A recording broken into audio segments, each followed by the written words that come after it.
Hazrat Sahal bin Sa'ad Saidi radiyallahu anhu says, I saw Marwan bin Hakam sitting in the masjid.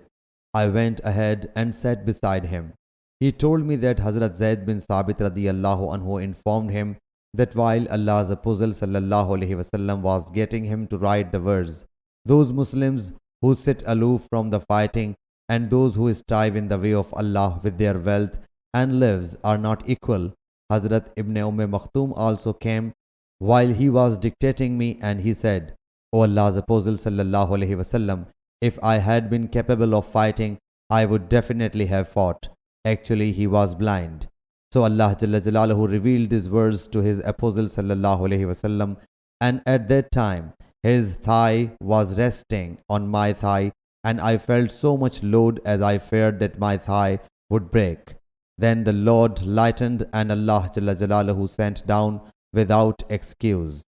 Sahih Bukhari, Hadith number 2832.